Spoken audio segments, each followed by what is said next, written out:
नमस्कार दोस्त, स्वागत है आपके अपने चैनल पर। और आज हम इस वीडियो में जानने वाले कब्जा वापसी के बारे में। कब्जा वापसी के बारे में जानने से पहले मैंने आपको इसी चैनल पर एक और वीडियो पोस्ट किया हुआ है जिसका नाम है सीमांकन। सीमांकन हम क्यों करते हैं?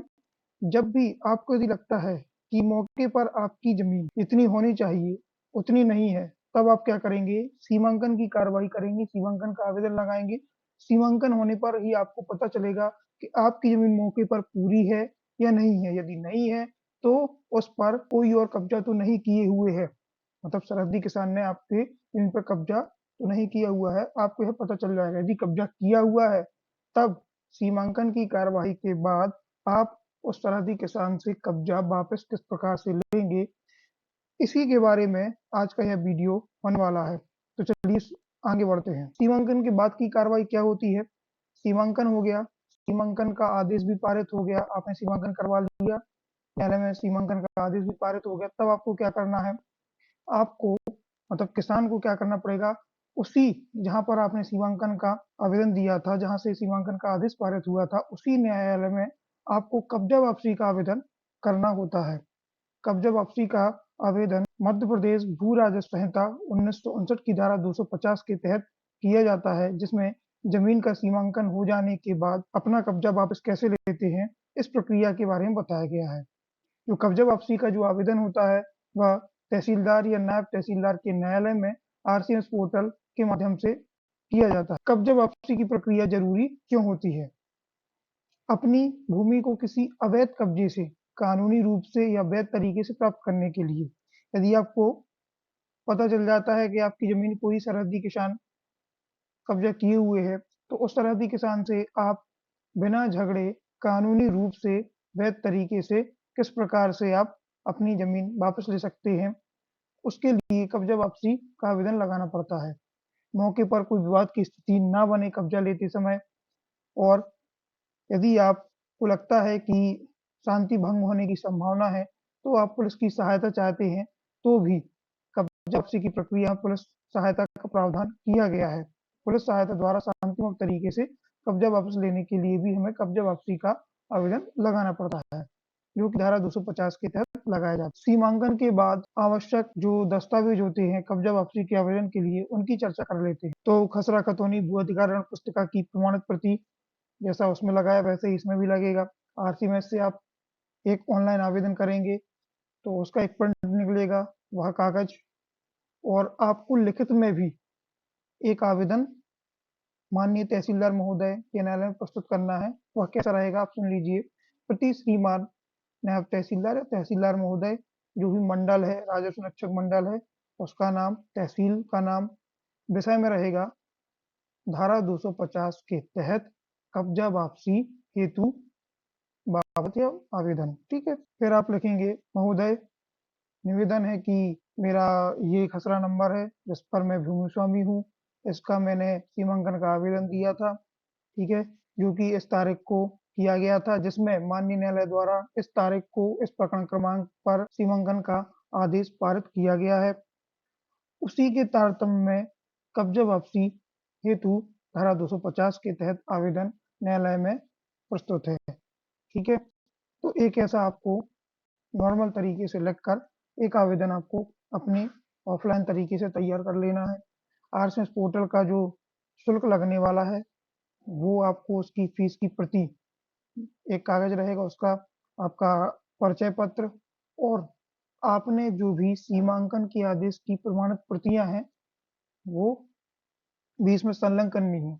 मतलब आपका जो आवेदन रहेगा उसमें जो आपका सीमांकन का आदेश हुआ है, ठीक है, उस आदेश की भी प्रमाणित प्रति को आप इसमें संलग्न करेंगे। कब्जा वापसी की प्रक्रिया में आपकी क्या भूमिका रहेगी, न्यायालय की क्या भूमिका रहेगी, और कर्मचारियों की क्या भूमिका रहेगी, यह जान लेते हैं।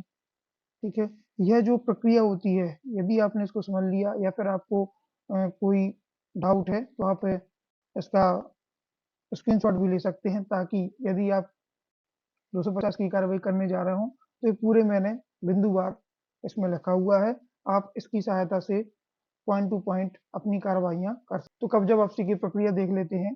किसान द्वारा सीमांकन का आदेश हो जाए तो आपको उस आदेश की प्रति पंचनामा जो बनाया गया है आरआई साहब द्वारा और उनके द्वारा जो प्रतिवेदन भेजा गया है, ठीक है? और साथ में जो नक्शा है और मैं यहाँ पर लिखना भूल गया हूँ फील्ड बुक, साथ में फील्ड बुक।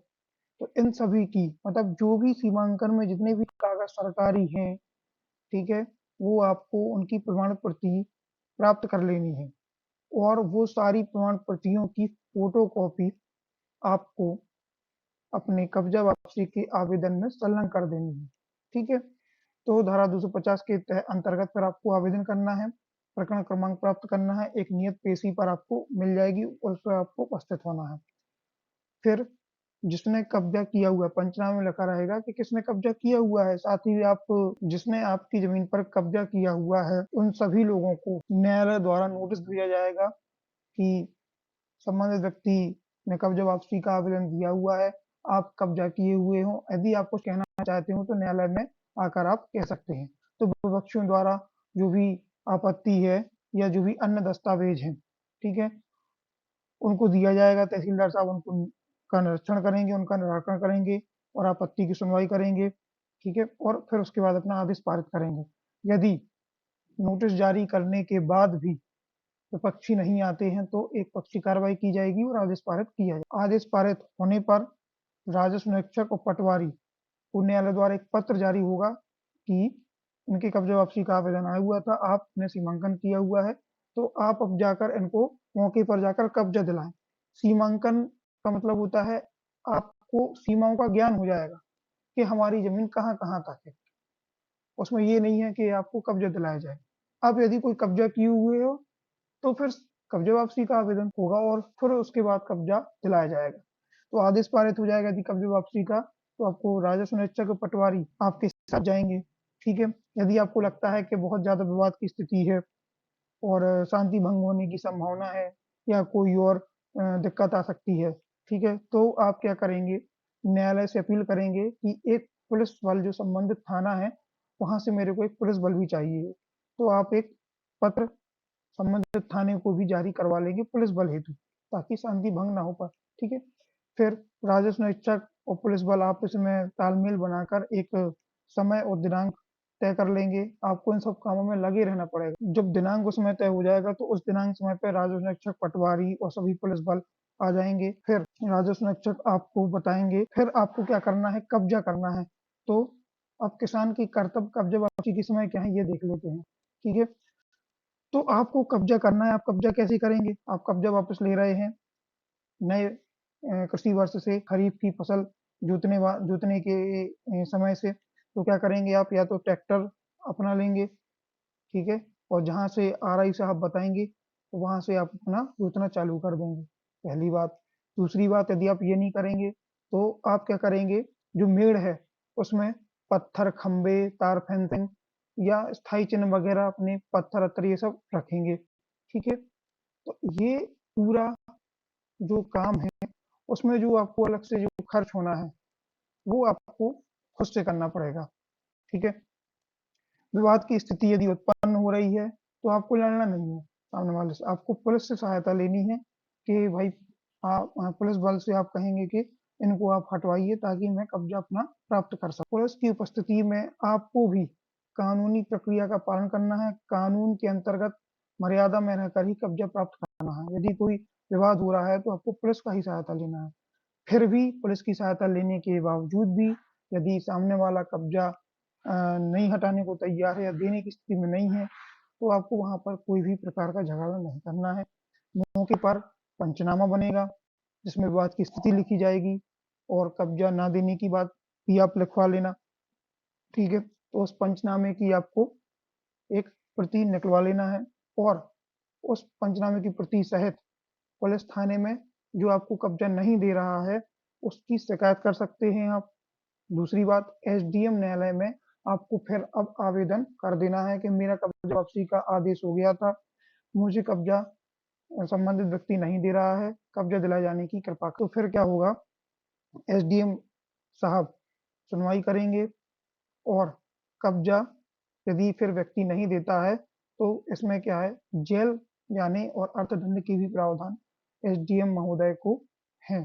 तो वो संबंधित व्यक्ति को के ऊपर दंडात्मक कार्रवाई कर सकते हैं। कब्जा वापसी आवेदन में जो शुल्क है वो कुछ नहीं, केवल ₹100 का ऑनलाइन आरसीएस पोर्टल पर शुल्क लगेगा, वही लगेगा। तो दोस्तों, कैसा लगा ये वीडियो? हमारे वीडियो पसंद आ रहे हैं तो आप उन्हें लाइक कीजिए, शेयर कीजिए, चैनल को सब्सक्राइब कीजिए और बेल आइकन को हिट करना ना भूलें ताकि आपको नॉलेजेबल नोटिफिकेशन हमसे मिलते रहें।